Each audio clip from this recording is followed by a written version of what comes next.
There it goes. There it goes. Hi, everybody. Kind of a late night video. Do some ASMR here. This is a late night video. No. Yeah, it is kind of late. It's a Sunday night. Got my son here with me. But video 807, just a couple ideas. Kind of off the beaten path, I guess. But there's been a lot of talk around my household lately about sexuality, which I think kind of comes hand in hand with being a parent.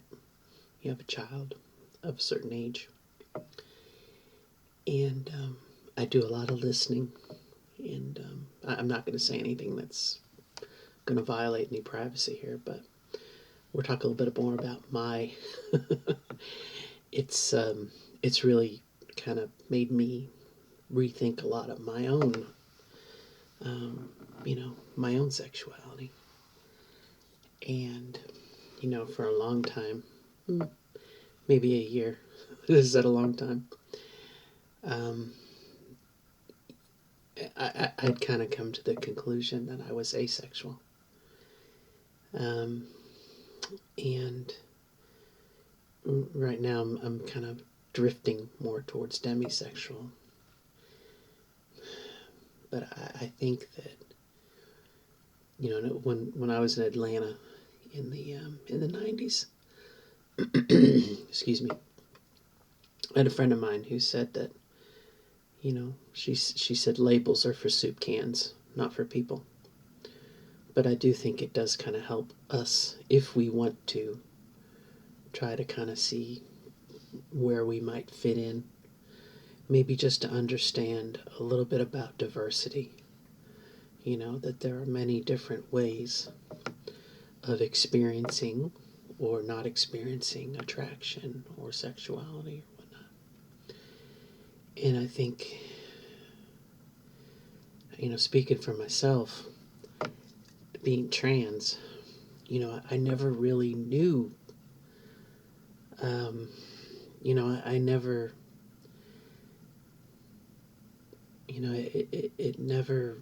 it never made sense to me.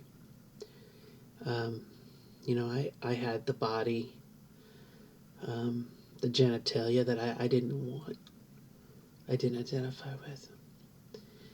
And I certainly did not have, what my friends growing up, when I was in middle school, I guess, and somewhat in high school. I didn't have that attraction. I didn't have that, sexuality. The friends that I had in middle school, one summer, some of my friends, I made like 3 or 4 friends with girls, and I identified more with them, but I not from a sexual point of view. But I think, speaking for, and I'm not going to say all trans people, I can only speak, I'm not picking my nose, but only for myself, I didn't have the opportunity, and I think, in college I did, I had a fuck me friend in college, and we didn't have any interest in each other on a romantic level. It was pure physical attraction, and I got tired of it. Because I wanted to experience having sex as a woman. I wanted to be penetrated. But I think I wanted to have that romantic relationship, which I think in last 3 or 4 months, trying to understand asexuality and demisexuality, and different, even within the asexual spectrum, there can be 10 or so different clumps along that spectrum before you even get to like being demisexual or whatnot. So, on the one hand, I want to have that freedom to kind of figure out what I want to do, but I haven't had the opportunity yet. I was involved. Last year I did have a boyfriend, but it was a trans man, and it just was not. It was more of a sexual thing. It was not. It wasn't romantic. It wasn't, and I felt like, I wanted more of the romance, and that may be the asexuality or being a little demi. I wanted that strong connection with someone else. And I've kind of, after my marriage, obviously that didn't work out. I felt like I had somewhat of an attraction to someone. Uh, my ex knew I was trans, but they didn't think I'd go through with it, you know. And on our first date, I told him I was trans. I just didn't know when I was going to transition. I couldn't guarantee. I couldn't, you know what I mean? I just didn't know what was going to happen. And, as it turns out, they were coming to terms with their own sexuality as well. They were a lesbian, and as I kind of developed and whatnot, I'm not a lesbian, so it fell apart for other reasons, but, it's one of those things I don't necessarily know if I'm driving towards a point other than just to say that, maybe we never know what we are. I don't know. You're different than I am. I'm different than you. No two people are exactly the same. I still kind of feel like for myself, I'm probably gonna I'm hoping to find someone with some common interests, some common ground, but I don't necessarily want someone who's a clone of me. We don't have to have the same interests, but having some interests would definitely help. Things that you could do together and hobbies and whatnot. But again, I don't want to be a clone, of someone else. But again, being trans, I haven't had that opportunity yet. You know what I mean? And the relationship that I was in, like I said last year, was physical. I think the other person just really wanted to have sex, and they may have been attracted to me physically, but it was just physical. It was not mental. It was not, there was no romance. There was no chase. There was no, and maybe I'm romanticizing it somewhat, but no courtship, and I guess that's something maybe that I see some ties in demisexuality, having an emotional a bond. I think with Demi, from what I've seen so far, and who's to say what is and what isn't Demi, if it's a spectrum. But, to have that bond, to me, it's like, well, that's the way it should be. If you're involved in a long-term relationship with someone, if you don't have a strong connection, how long is it going to last? But again, that's just one flavor. That's my preference, not necessarily what is normal. You know what I'm saying? Like, to me, it's the way it should be, but it's not that way. It's a spectrum on everything, right? Okay, I'm one narrow focus of what I'm looking for, and I realize that now. It's just, everything is possible. I'm one teeny tiny thing. But There definitely time.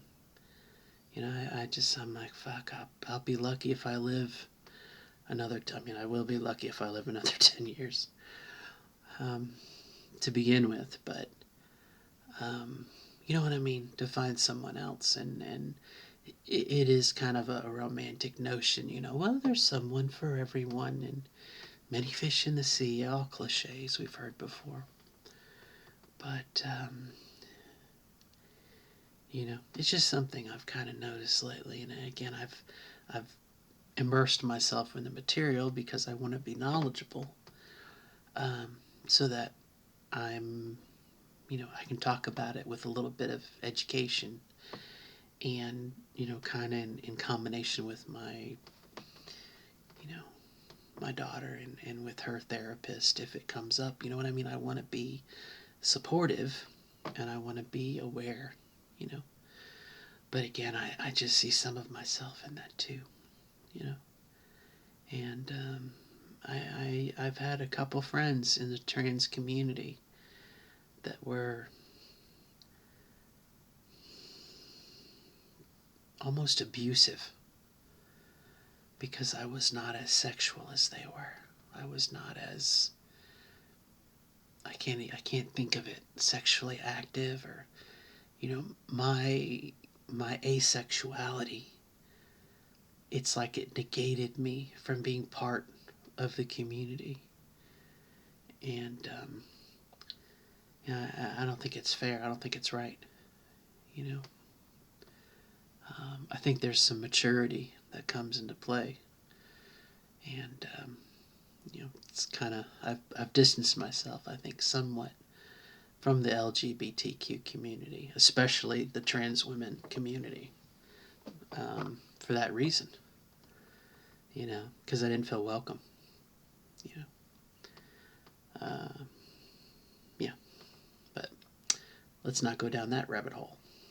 Um, but as far as asexuality goes, like I said, I'm kind of just keeping my mind. I got my sails are up. I've got one finger in the wind, and I'm just kind of going, what's on the horizon? What comes my way. We'll kind of see what happens. But anywho, just share a little bit, and if there's anything that can be learned or that I can share, is just maybe give yourself that freedom to discover what you like, what you don't like. Definitely play it safe. Don't put yourself at risk.